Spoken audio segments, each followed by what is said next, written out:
João 4, 46 a 54, nós vamos falar sobre fé e realidade. Fé e realidade. Dirigiu-se de novo Jesus a Caná da Galileia, onde da água fizera vinho. Ora, havia um oficial do rei, cujo filho estava doente em Cafarnaum. Tendo ouvido dizer que Jesus viera da Judéia para a Galileia, foi ter com ele e lhe rogou que descesse para curar seu filho, que estava à morte. Então Jesus lhe disse: se porventura não virdes sinais e prodígios, de modo nenhum crereis. 49. Rogou-lhe o oficial: Senhor, desce antes que meu filho morra. Vai, disse-lhe Jesus, teu filho vive. O homem creu na palavra de Jesus e partiu. Verso 51. Já ele descia, quando os seus servos lhe vieram ao encontro, anunciando-lhe que o seu filho vivia. Então indagou deles a que hora o seu filho se sentira melhor. Informaram: ontem, à hora 7ª, a febre o deixou. Com isto, reconheceu o pai ser aquela precisamente a hora em que Jesus lhe dissera: teu filho vive. E creu ele e toda a sua casa. Foi este o segundo sinal que fez Jesus depois de vir da Judéia para a Galileia. Queridos, você já notou que nós vivemos na era e na cultura da fé? Você já percebeu que a nossa geração é a geração da fé? Talvez nunca a fé tenha sido tão enfatizada e exaltada como em nossos dias. A palavra fé aparece frequentemente nos carros, nas roupas e em outros locais. Os ministérios de poder são centrados na fé. A fé do ministro, do apóstolo, do bispo ou do pastor, e a fé de quem vai ao encontro desses ministros, desses pregadores.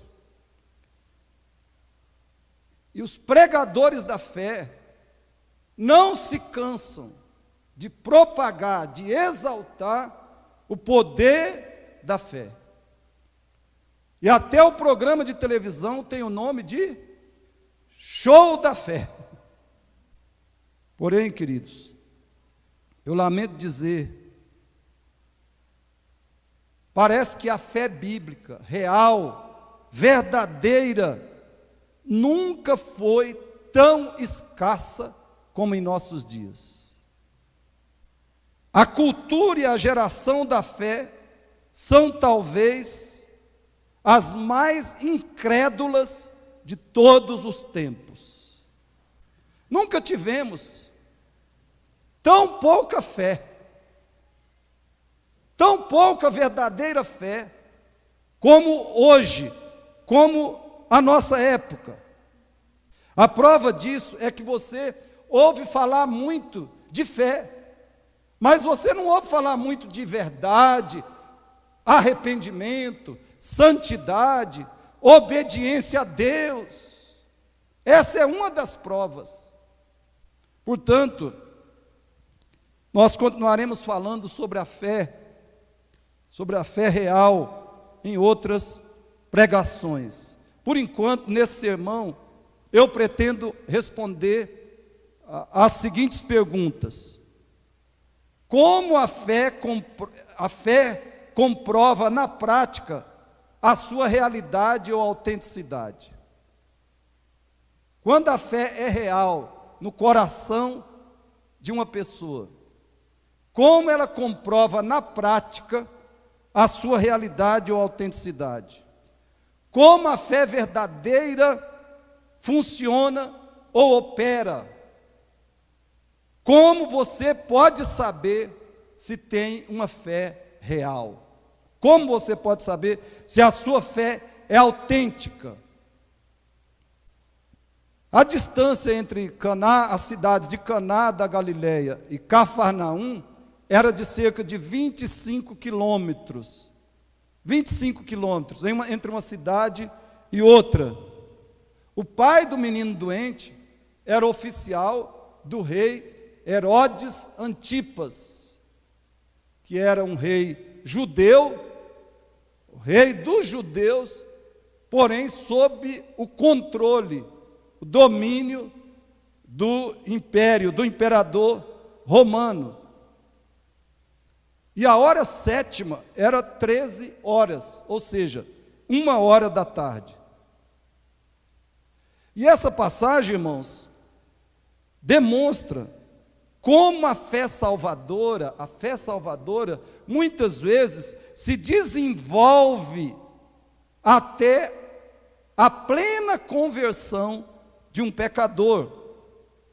Mas, curiosamente, essa é a operação da fé em toda a vida cristã.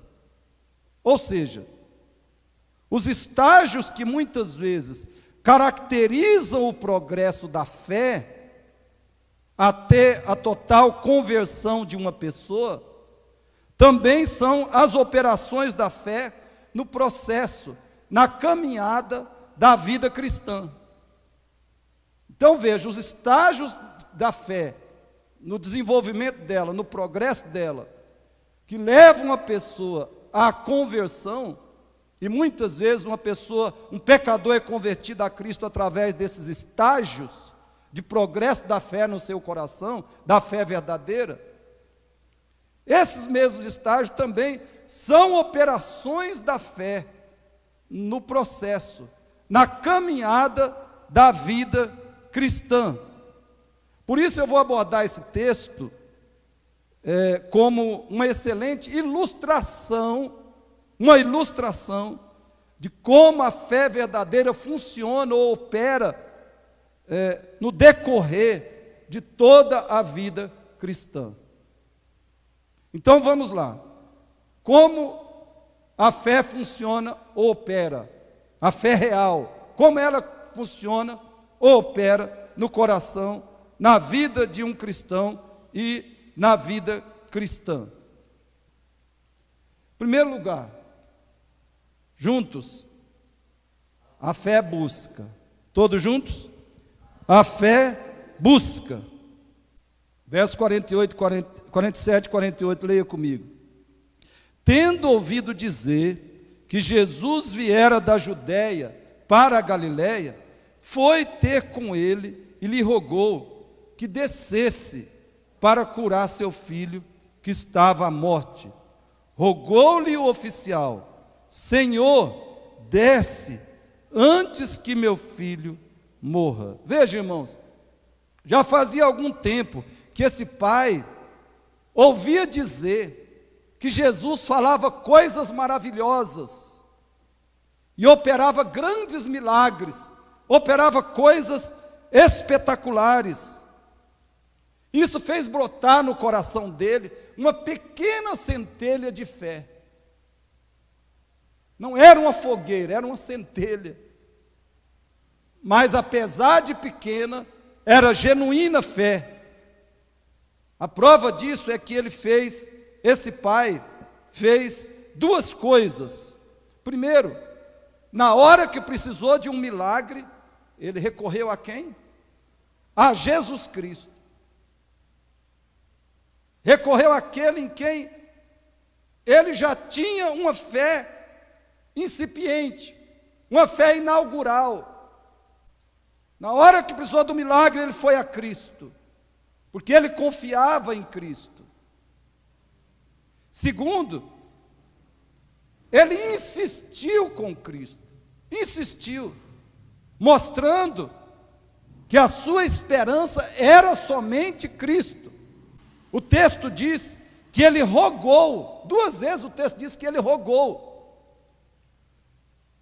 Irmãos, isso quer dizer que ele não apenas pediu. O que é rogar? Rogar é implorar. É implorar com humilhação, com intensidade. Rogar é repetir uma súplica várias vezes, e às vezes com muitos argumentos. Então ele não apenas pediu, ele implorou, ele rogou, ele clamou, ele suplicou a Cristo com intensidade, ele se humilhou, ele usou argumentos. Quando parecia que Jesus tinha lhe dado uma resposta negativa, ele fez o primeiro pedido, primeira petição. E quando parecia que Jesus tinha lhe dado uma resposta negativa, Jesus estava lhe dizendo não. Ele repetiu a súplica. E agora, com mais intensidade e com mais coração: Senhor, desce antes que meu filho morra.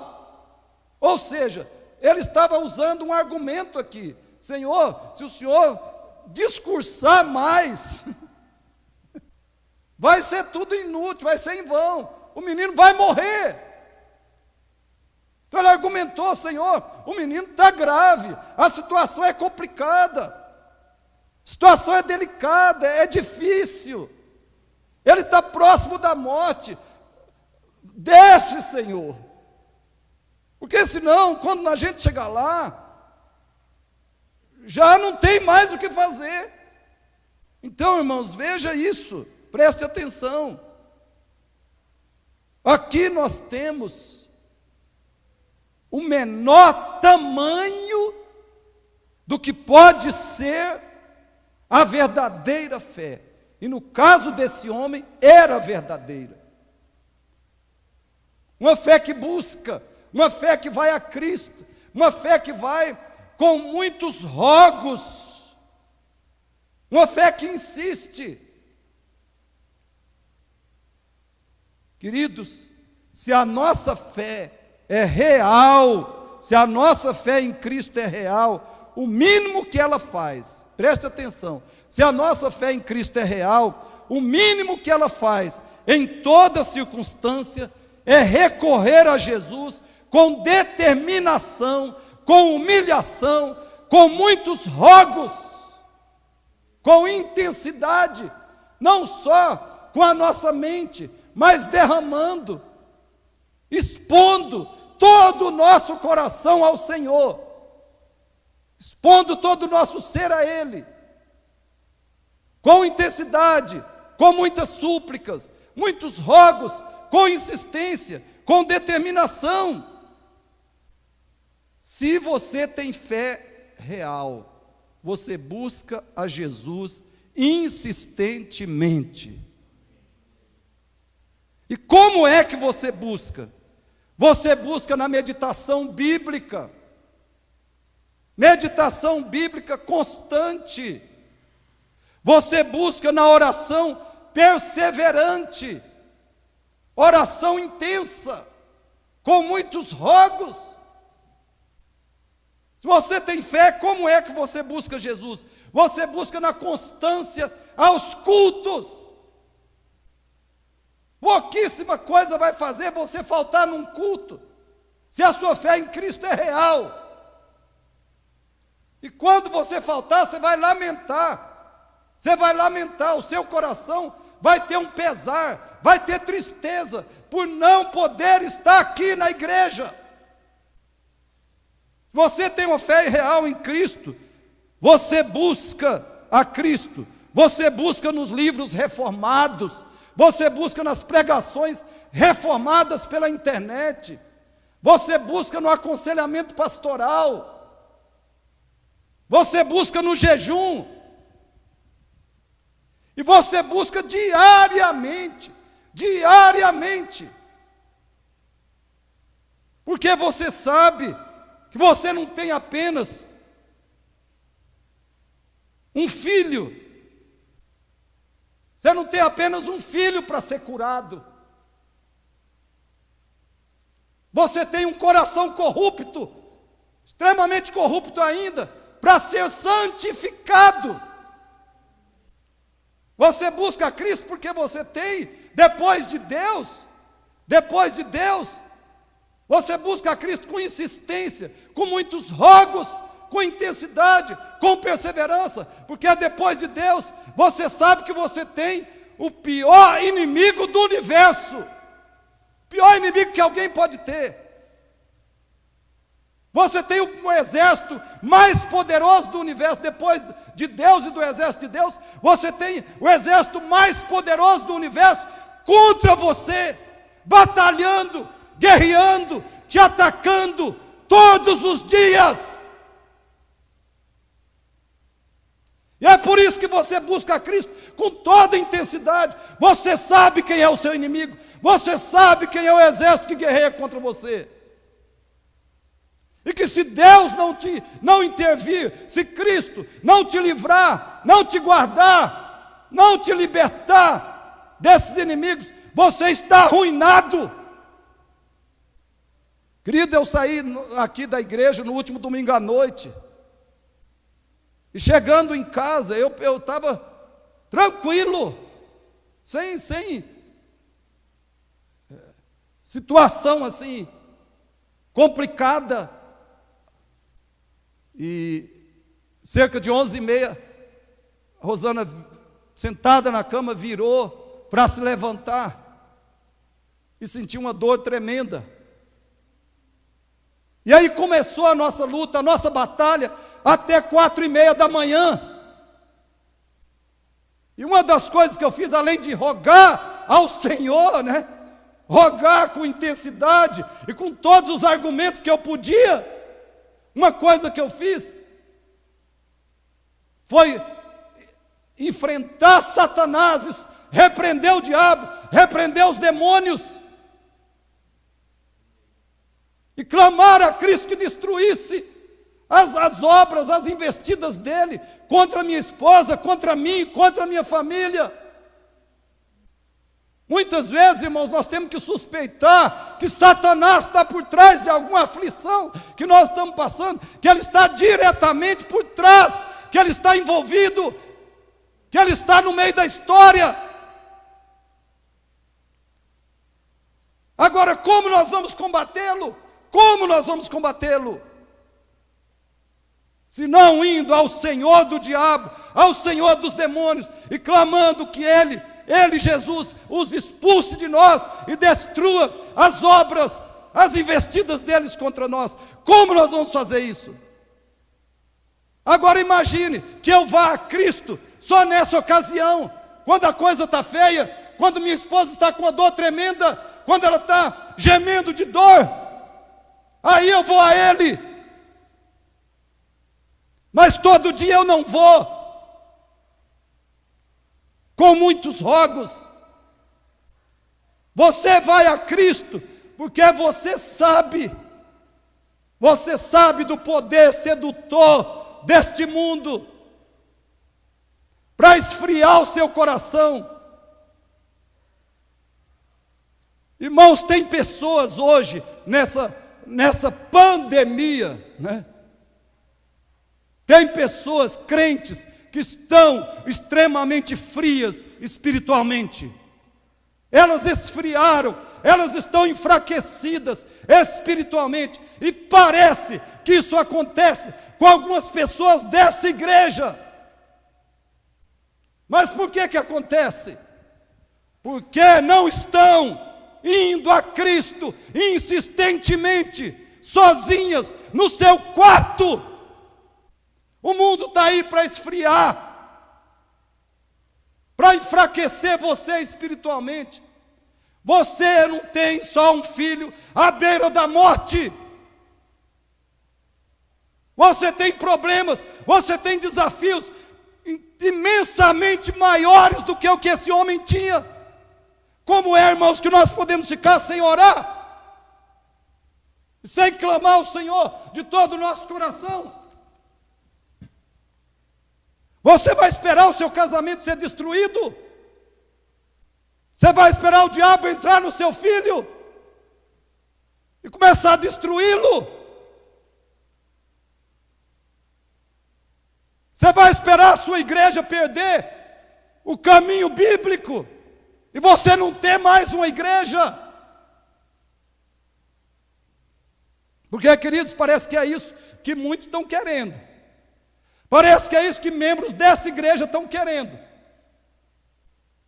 Irmãos, eu vi alguém enviou uma mensagem para o pastor Marcos Glanconato, perguntando: pastor, o que é que eu faço? Não tem nenhuma igreja bíblica na minha cidade, eu não encontrei nenhuma para eu frequentar, para eu me comprometer. E aí? É isso que eu e você vamos, esse tempo, essa hora que nós vamos aguardar chegar? Se você tem uma fé verdadeira, você busca. E por que você busca? Você busca por todas essas razões que eu disse. Você busca intensamente. Você busca com abundantes rogos. Você busca com todas as suas energias, com toda a sua força. E você busca para ter curas físicas. Você busca para ter provisões materiais. Você busca para ter uma família e um casamento melhores. Mas principalmente, querido, você busca Cristo acima de tudo, para ser um cristão mais verdadeiro, mais santificado e eficaz. Acima de tudo, você busca Cristo para ter uma maior frutificação espiritual, para ser um crente mais frutífero para Cristo, para a sua igreja, para o reino de Deus. Acima de tudo, você busca Cristo, porque você tem prazer nele e quer ter mais conhecimento dele. Eu quero te perguntar, você já chegou num momento de sentir assim: para que eu estou orando tanto? Para que eu tenho que orar todo dia? Para que eu tenho que buscar Deus perseverantemente, insistentemente? Para que eu tenho que fazer isso? Se eu não vejo, eu não sinto nada diferente, e eu não vejo nada melhorando na minha vida. A minha lista de oração está quase tudo sem respostas. Querido, você tem que buscar Cristo. Você tem que buscar Cristo por causa de Cristo. Para ter mais prazer nele e para ter mais conhecimento dele. Se nós não tivéssemos outros motivos para orar, outras necessidades para orar, se nós não tivéssemos outros desafios para orar, essa seria a razão suficiente. Buscar a Cristo para termos mais conhecimento dele e mais prazer nele, regozijo nele. Porque é para isso que ele nos salvou, para o seu prazer, para a sua glória em nós, para a sua satisfação em nós. Até porque soluções, bênçãos e maravilhosos sentimentos nós teremos na eternidade, por toda a eternidade. Se a gente não tiver nada de milagre, de provisão, de solução, de cura, de livramento nessa vida, nós teremos por toda a eternidade, irmãos. Aqui nós temos que buscar Cristo. A principal razão é que Ele nos criou para aqui nós sermos cada dia mais cheios do conhecimento dEle e do prazer nele. E darmos assim o prazer para Ele, pelo qual Ele nos salvou. Então pare de pensar que você tem que buscar a Cristo só se a sua oração estiver, entre aspas, funcionando. Se Deus estiver respondendo. Porque nós já temos a motivação para buscar Jesus. Nós temos Jesus. Nós temos Ele. Essa é a motivação para buscar a Ele. Quando a gente cantou todos esses cânticos maravilhosos aí, eu estava pensando, oh meu Deus, se isso fosse verdade na nossa vida, se a gente cresce nisso que a gente está cantando, se a gente cresce. Se você não busca a Cristo, por esses últimos motivos que eu disse, a sua fé salvadora é muito duvidosa, muito duvidosa. Note que depois que a fé salvadora desse homem se completou, como nós vemos no verso 53, ele passou a buscar Jesus por causa de Jesus. Por causa de Jesus. Ele não continuou, ele foi buscar Jesus agora por causa da cura do filho dele. Mas ele não fez isso ao resto da vida, não. Ele não continuou buscando Jesus apenas por causa de algum milagre ou benefício pessoal, passageiro. Não. Quando a fé salvadora se completou nele, ele passou a buscar Jesus, sobretudo por causa de Jesus. Querido, olha bem o que Charles Spurgeon disse num sermão. Você acha que a minha pregação é dura? Olha o que Charles Spurgeon disse num sermão. A sua fé te faz orar? A sua fé te faz orar? Não a oração do homem que tagarela como um papagaio, as orações que aprendeu. Mas você chora o choro de uma criança viva? Você conta a Deus suas necessidades e seus desejos? E você busca a sua face e pede a sua misericórdia? Amigo, se você não se dedica à oração, você é uma alma sem Cristo. A sua fé é uma ilusão e a sua confiança que resulta dela é um sonho que vai destruí-lo. Se você não se dedica à oração, você é uma alma sem Cristo. A sua fé é uma ilusão e a sua confiança que resulta dela é um sonho que vai destruí-lo. Acorde de seu sono de morte, pois enquanto você está mudo em oração, Deus não pode te responder. Você não viverá para Deus se você não vive para Ele no seu quarto. Aquele que não fica de joelhos na terra nunca estará de pé no céu. Aquele que nunca luta com o anjo aqui embaixo nunca será admitido ao céu por esse mesmo anjo. Sei que falo para alguns hoje que estão sem orar. Você tem tempo de sobra para a sua profissão, mas você não tem nenhum tempo para o seu quarto. A oração particular é negligenciada. Você às vezes se levanta tão próximo da hora em que você tem que honrar seus compromissos e você se ajoelha. É verdade. Mas onde está a oração? Essa é a realidade, irmão, que muito cristão se ajoelha ou se coloca em alguma posição para orar, mas de fato não ora. Se sua fé não faz você orar, ela é totalmente inútil. Livre-se dela e Deus vos ajude a começar de novo. Queridos, eu espero que nós estejamos convencidos de que a nossa fé só é real se ela insiste na busca de Deus. Segundo lugar, todos juntos? A fé sabe. A fé sabe. Agora lembre disso. Eu não estou falando de sabe no intelecto, de sabe na mente, como faculdade cognitiva. Não. A fé sabe aonde? Ela sabe no coração. E o que é o coração? Não é a nossa emoção. Não é a fonte, a sede das nossas emoções. Não é isso que é o coração apenas. O coração é a nossa cognição, a nossa emoção e a nossa volição, ou seja, a nossa vontade. O coração é todo o nosso ser, todo o nosso homem interior.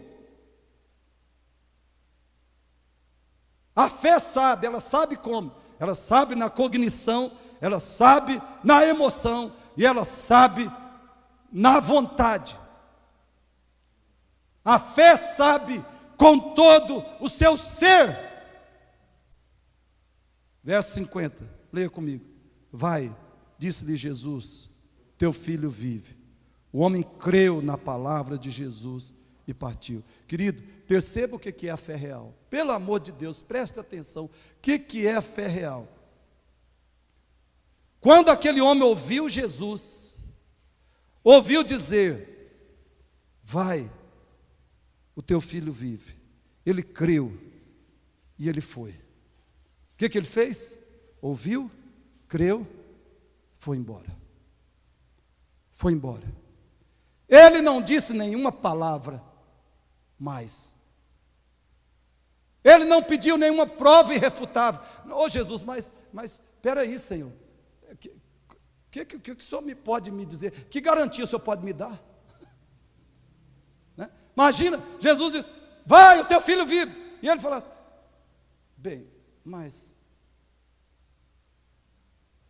o senhor não tem aí algum sinal? O senhor não tem aí algum dado concreto que me faça sair daqui com absoluta certeza, absoluta segurança de que meu filho está curado? Não, irmãos. Ele não argumentou mais.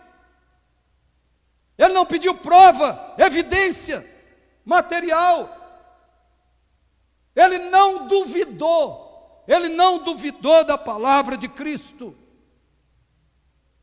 Bastou a palavra de Jesus e ele ficou cheio da convicção da fé, cheio do conhecimento da fé. Ele passou a saber. Ele foi embora porque ele cria. Ou seja, ele foi embora sem dizer mais nada, sem pedir evidência, sem fazer qualquer outra argumentação. Por quê? Porque ele cria. Ou seja, ele sabia com todo o seu ser, ele sabia com a sua cognição, com a sua emoção, com a sua vontade. O coração dele sabia. Irmãos, enquanto a fé estiver só na nossa mente, só no nosso intelecto, ou só na nossa faculdade de pensar, enquanto a gente crê só na mente, a gente não crê. Porque essa é a realidade da igreja hoje. A gente crê na mente, a gente crê de confissão de fé, a gente fala é isso, a gente canta essas maravilhas que a gente cantou hoje, mas a gente não age conforme isso aí, a gente não reage, a gente não fala, principalmente na hora da pressão, da provação, da tribulação, da aflição. Isso não é verdade para nós. Por quê? Porque o nosso coração não crê. São só coisas que a gente declara, que está na nossa mente, a gente sabe na mente, na cognição, melhor dizendo. A Bíblia mostra, queridos, que a convicção da fé, a convicção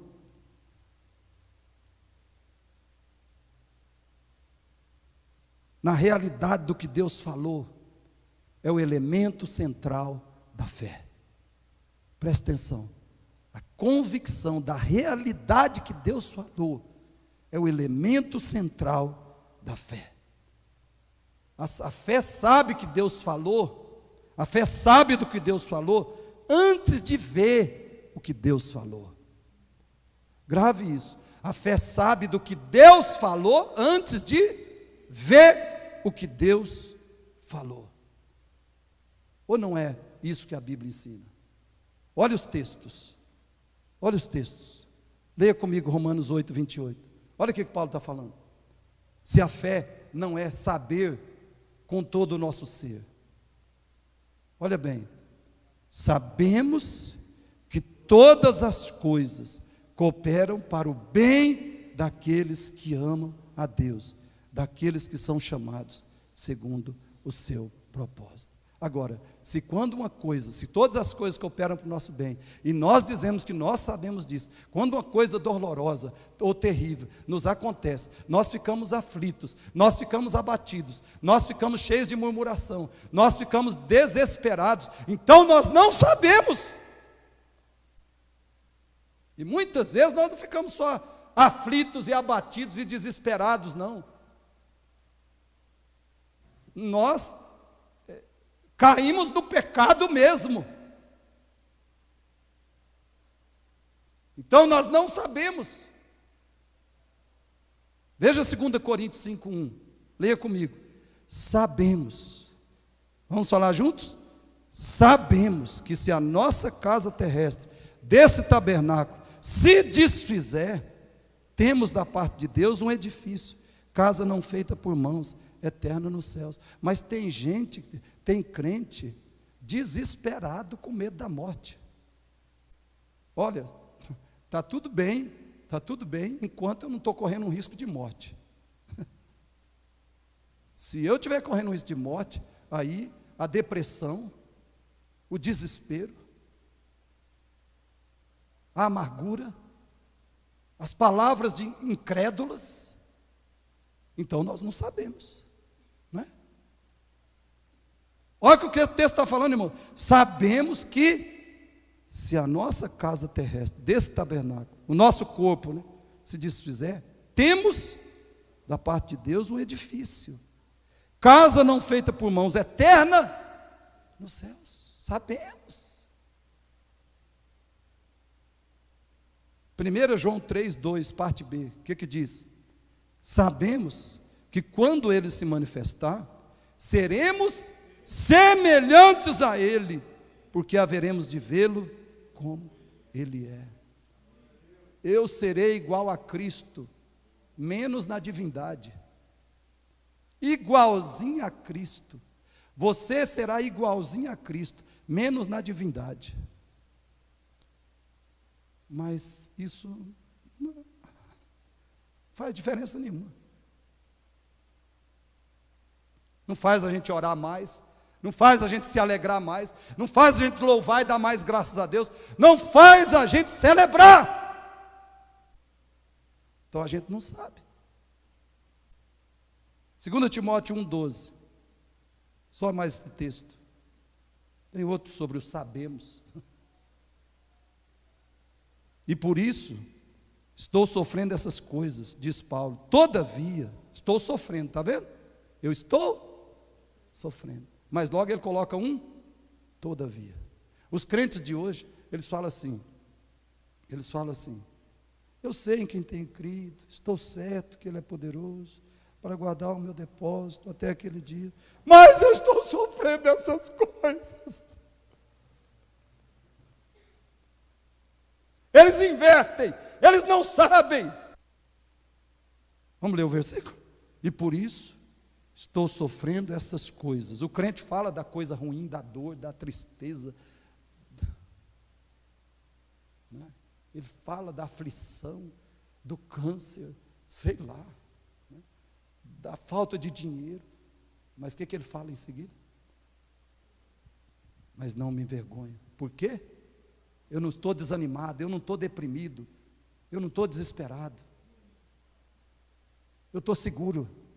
Eu estou feliz, por quê? Porque eu sei em quem tenho crido. Estou bem certo. Estou certo de que Ele é poderoso para guardar o meu depósito até aquele dia. Ele está dizendo, eu já tenho tudo. Eu já tenho tudo. Não me envergonho. Não entro em depressão. Não me desespero. Não me entrego ao pecado. Não caio na amargura. Não vivo na murmuração. Porque eu já tenho tudo. Esse sabe, irmão. Esse é cristão. Esse tem fé verdadeira.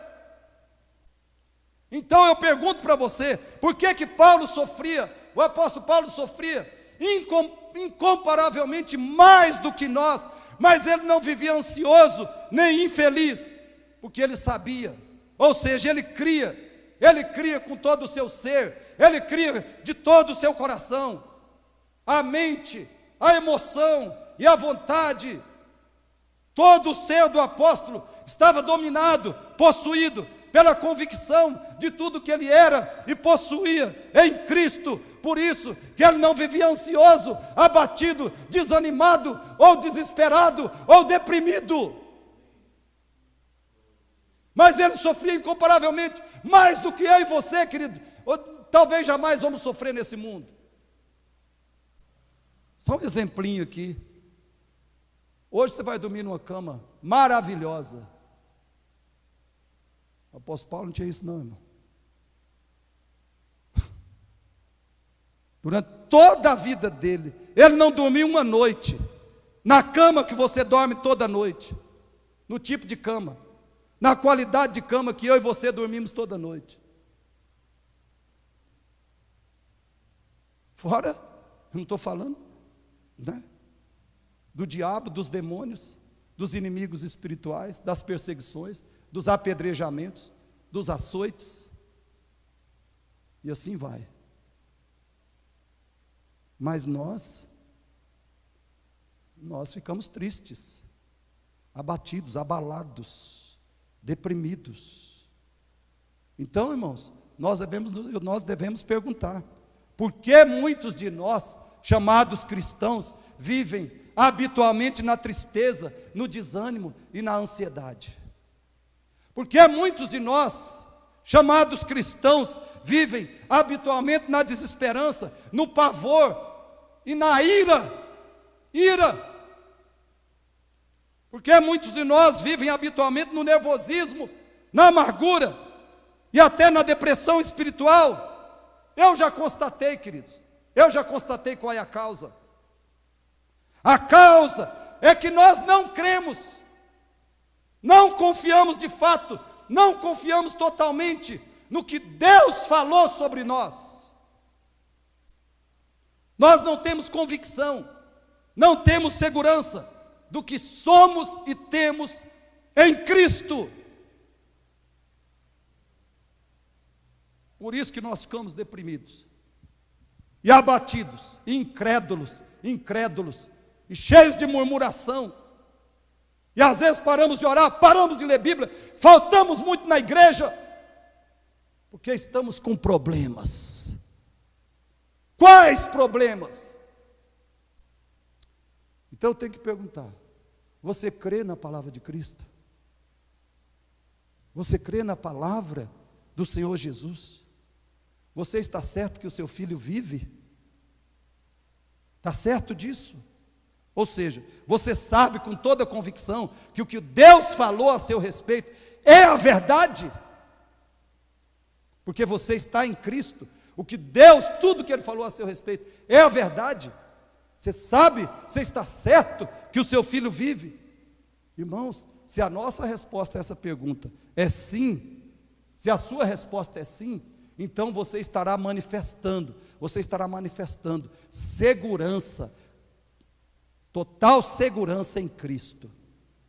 Segurança. E essa segurança que você tem, a segurança que Cristo dá, ela não é apenas uma teoria, não é apenas uma confissão de fé. Se você sabe do que você tem em Cristo, do que você é em Cristo, a sua segurança é visível, ela é prática, ela é real, ela é experimental, a sua segurança. Olha aqui, depois que esse homem ouviu Jesus dizer, vai, o teu filho vive, depois que ele ouviu essa palavra, você o vê temeroso? Você o vê angustiado? Você o vê abatido? Depois que ele ouviu essa palavra, vai, o teu filho vive, você o vê amargurado, nervoso ou desesperado? Depois que ele ouviu a palavra de Jesus, você o vê infeliz?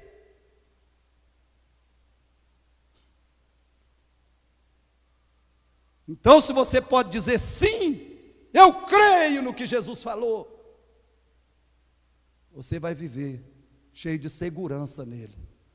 Segurança. E mais do que isso, você vai descansar nele. Descansar nele. No meio das tribulações, das aflições, das decepções, das aparentes derrotas, das necessidades. Você vai descansar no Senhor. Porque você está cheio, você sabe que a sua segurança é Ele. Você está cheio de segurança nele. E é isso que eu vou te dizer agora. Depois que o homem ouviu a palavra de Jesus, que ele creu, a segurança dominou todo o seu ser. E por causa dessa segurança, em terceiro lugar, ele descansou. A fé descansa. A fé, irmãos, essa é uma das marcas mais poderosas, marcantes, vamos dizer assim, da fé. Se a fé não nos faz descansar, ela não existe no nosso coração. Não existe. Se a fé não nos faz descansar no meio das aflições, das batalhas, das incertezas, se a fé não nos faz descansar no meio das necessidades, dos ataques do inimigo, se a fé não nos faz descansar, ela não é verdade, ela não é real. Não é real. Olha aí, olha o verso 52. Leia comigo. Então, indagou deles: a que hora o seu filho se sentirá melhor? Informaram: ontem, à hora 7ª, a febre o deixou. Irmãos, veja que interessante esse versículo. Como eu disse, a distância entre Cafarnaum e Caná era 25 quilômetros. 25 quilômetros. É muito? Esse homem não viajou a pé, com certeza. Ele era um oficial do rei. Ele não viajou a pé. Provavelmente ele viajou com cavalos assim, velozes e poderosos. Cavalos. E outra, de 1h até o anoitecer, dava muito tempo dele chegar em casa no mesmo dia. Então, irmãos, o que nós sabemos com certeza? O homem não teve pressa de chegar em casa. Você está entendendo? Ele não teve pressa de chegar em casa. Na ida, quase matou os cavalos. Tenho certeza, na ida ele quase matou esses cavalos no chicote. Ele deve ter percorrido aqueles 25 quilômetros. Esses cavalos chegaram lá ofegantes. Porque o Senhor desce antes que meu filho morra. Cavalos, vão antes que meu filho morra. Mas para a volta, o que aconteceu? Ele não teve pressa para chegar em casa. Ele podia chegar em casa no mesmo dia, mas só chegou quando? No dia seguinte. Porque os servos dizem, ontem. Ele chegou só no dia seguinte. Irmãos, o que isso nos revela? O que isso nos revela? A convicção da fé encheu o coração daquele homem de paz, tranquilidade e descanso interior. Preste atenção nisso.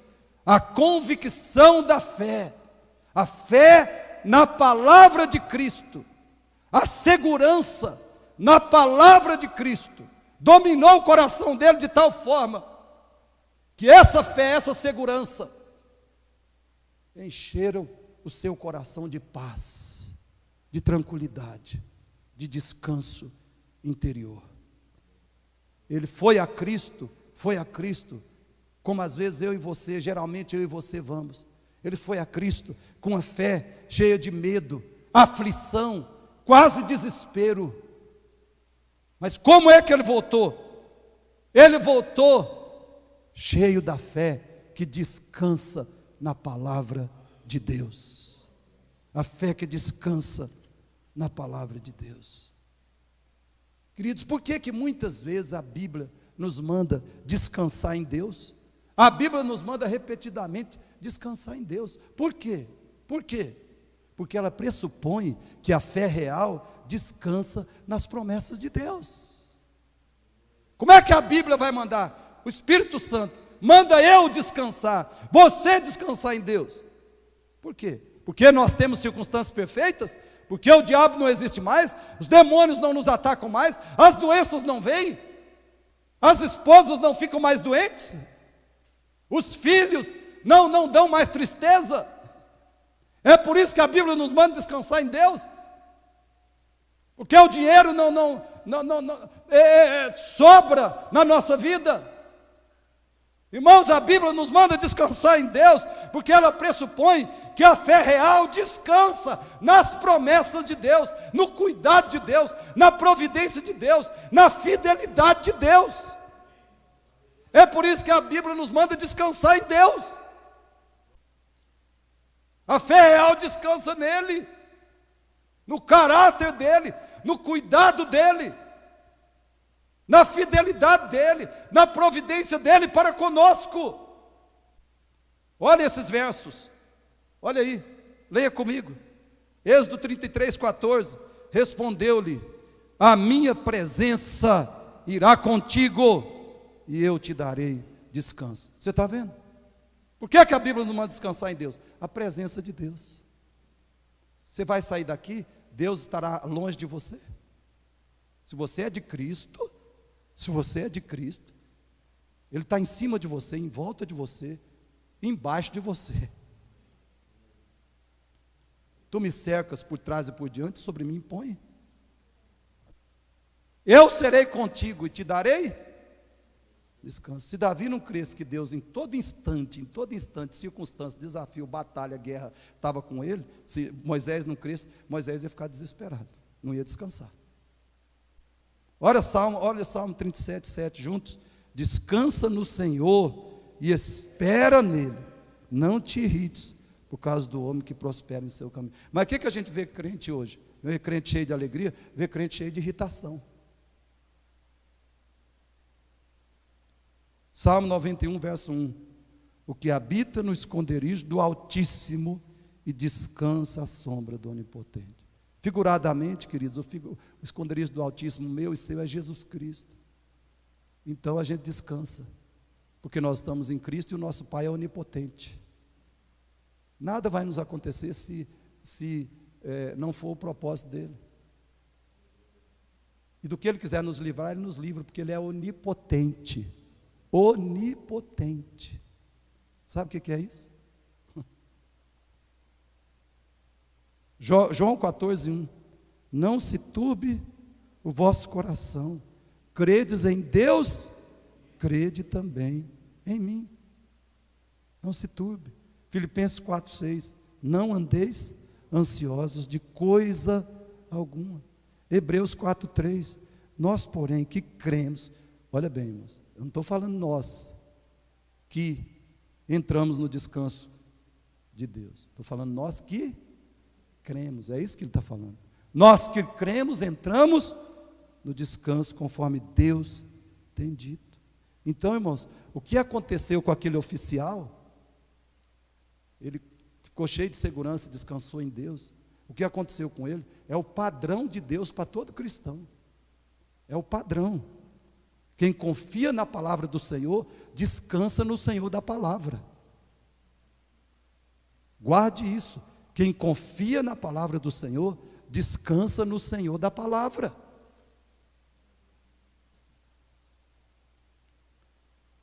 E por último, 4.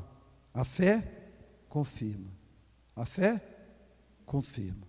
A fé experimenta o que creu. Ela vê a realização do que ela creu. Versos 51 e 53, juntos. Já ele descia, quando os seus servos lhe vieram ao encontro, anunciando-lhe que o seu filho vivia. Com isto reconheceu o pai ser aquela precisamente a hora em que Jesus lhe dissera: teu filho vive. E creu ele e toda a sua casa. Novamente esse homem creu. É por isso que ele buscou Jesus. É por isso que ele soube com todo o seu ser. E é por isso que ele descansou. Porque ele creu de verdade. Ele creu. Como eu e você somos chamados a crer nessa noite, se essa experiência dele não é nossa ainda. Ele confirmou, ele experimentou o que Jesus lhe tinha prometido. Irmãos, a fé real prova, a fé real experimenta que Jesus não mente, que Jesus não engana. Ele experimentou, note, e creu ele e toda a sua casa. Agora, a fé salvadora daquele homem se completou. A fé salvadora se completou no coração dele. Agora, a sua fé não estava mais apenas no poder de Jesus, mas estava na pessoa de Jesus Cristo, como seu único Deus, Senhor e Salvador. Agora, a sua fé não era apenas para essa vida, para receber benefício de Cristo, dádivas de Cristo, soluções de Cristo nessa vida. Agora, a sua fé não era para uma experiência com Jesus nesse mundo. A sua fé era para a eternidade. Para a eternidade. Agora ele tinha o sentido da vida. Antes ele buscava Jesus para ter um filho sarado. Agora ele tem Jesus como o sentido da sua existência. Toda a sua vida para esse mundo e para a eternidade. Agora ele confia em Jesus, ele via em Jesus, não apenas como alguém que cura um corpo humano, mas como alguém que cura o ser humano, que realiza a cura eterna do ser humano. E querido, se você crê em Cristo da mesma forma, um dia, escute bem, se você crê em Cristo da mesma forma, um dia você vai confirmar, você vai experimentar que todos os seus pecados de fato estão perdoados. Se você crê em Cristo de fato, crê que como esse homem creu, um dia você vai confirmar que a justiça de Cristo verdadeiramente é sua justiça.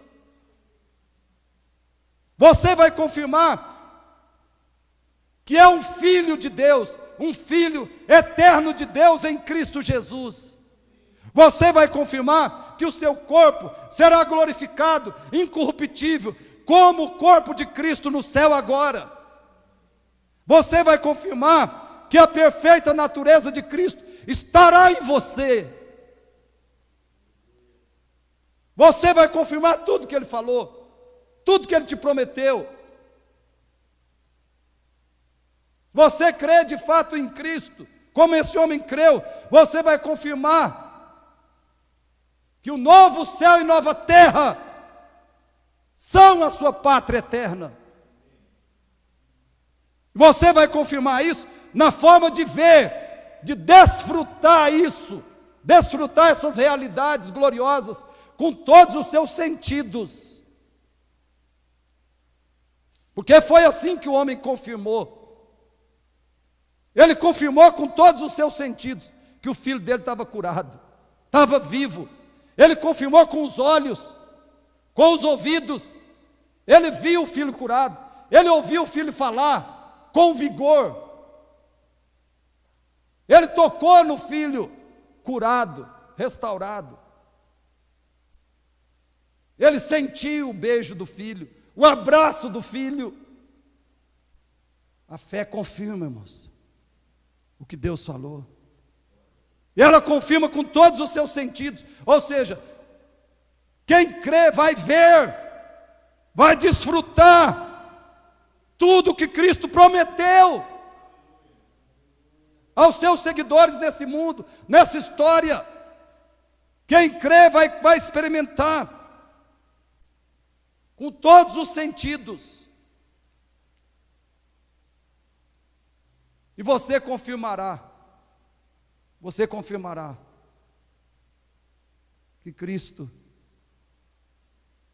não é apenas o autor, mas é o consumador da fé. O consumador da fé, que foi o que esse homem experimentou. Ele foi, ele pediu, ele rogou, ele insistiu, ele soube, descansou e depois confirmou. Porque Cristo não é só o autor, ele é o consumador da fé. O homem viu seu filho totalmente sarado, restaurado, robusto. A fé confirma, irmãos. Se você tem verdadeira fé, você vai caminhar com Cristo até confirmar tudo que Ele te prometeu. Tudo que Ele prometeu aos seus seguidores. Queridos, concluindo, preste atenção. Sem essa fé da qual eu te falei aqui, sem a fé que busca, que sabe, que descansa e que finalmente confirma a palavra de Cristo, sem essa fé, a nossa vida, a sua vida é sem sentido. A sua vida é um absurdo. Um absurdo. Porque sem Cristo, sem essa fé nele, tudo, irmãos, tudo é desespero. É o quê? Desespero. Então eu espero que você pense nisso. Sem essa fé em Cristo, não há nada que dure. Nada que dure. Sem essa fé em Cristo, você não tem vitória sobre o mal. Você não tem esperança real. Você não tem aquilo que o ser humano mais necessita desesperadamente, que é redenção, salvação. Por que Cristo veio ao mundo, irmãos? Para nos dar o quê? Redenção.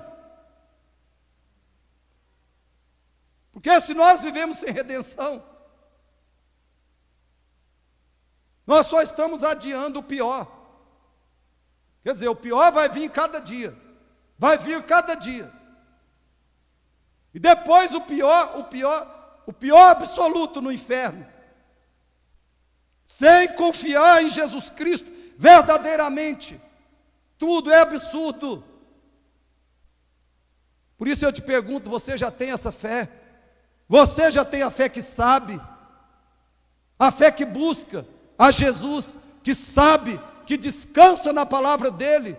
Você já tem a fé que confirma que a palavra dele é verdadeira? Você já tem essa fé? Como é que você pode começar, se não tem, como é que você pode começar a possuir a fé real, a fé salvadora? O texto de Atos 3,19 resume a resposta. Arrependei-vos, pois, e convertei-vos, para serem cancelados os vossos pecados. Como você pode ter a verdadeira fé? A fé real. Arrependei-vos, pois, e convertei-vos, para que sejam cancelados os vossos pecados. Meus queridos, a partir daquele encontro com Jesus, a vida daquele oficial e da sua família, a vida deles foi totalmente consagrada e dedicada ao Senhor Jesus Cristo. Quem crê em Cristo, quem crê de fato em Cristo, a vida muda. O coração muda, a vida muda, o propósito do viver muda. Tudo é direcionado a Cristo, para a glória de Cristo, para o conhecimento de Cristo. A fonte do prazer, da felicidade se torna Cristo, para quem crê de verdade. Então eu pergunto, a sua vida mudou? Sua vida já mudou por causa da sua fé em Cristo? Você já se arrependeu dos seus pecados? Está seguindo a Cristo pela fé? Feche os seus olhos. Pai Celeste, agradeço a Tua palavra, Pai. Agradeço a Tua palavra, porque ela é a verdade, Pai. E é a verdade que liberta o ser humano. É a verdade que santifica. É a verdade. Eu te agradeço, Pai, pelo Evangelho, porque é o poder de Deus para a salvação, meu Deus, de todo aquele que crê.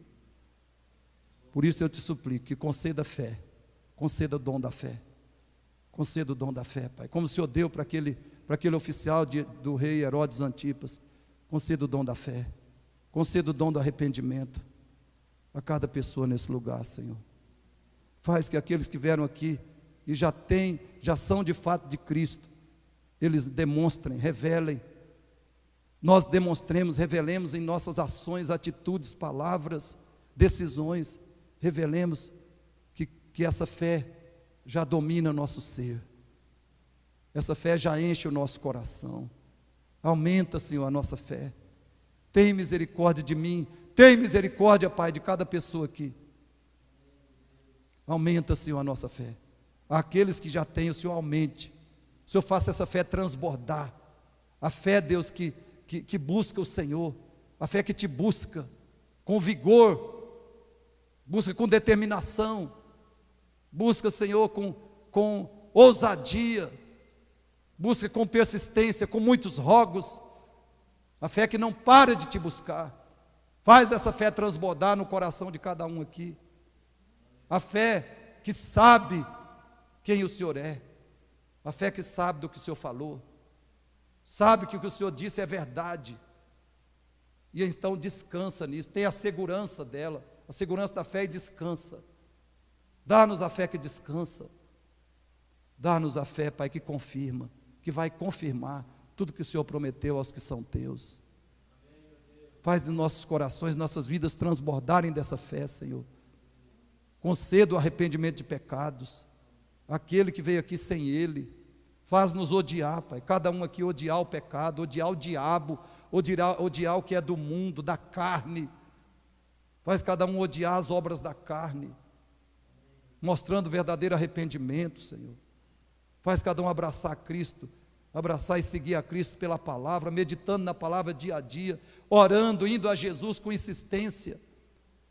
Faz-nos te buscar para conhecer o Senhor, para ter mais prazer no Senhor. Faz-nos te buscar para sermos mais cheios do Espírito Santo. Faz-nos te buscar com persistência, para darmos mais frutos espirituais, Senhor. Aviva a tua igreja por meio da tua bendita palavra. Aviva a tua igreja e salva o pecador. Vivifica a tua igreja e salva o pecador. Por meio da tua palavra, Pai. Pelo sangue e o nome de Jesus, que eu oro, esperando na graça e na misericórdia do Senhor. Em nome de Jesus. Amém, Senhor. Amém.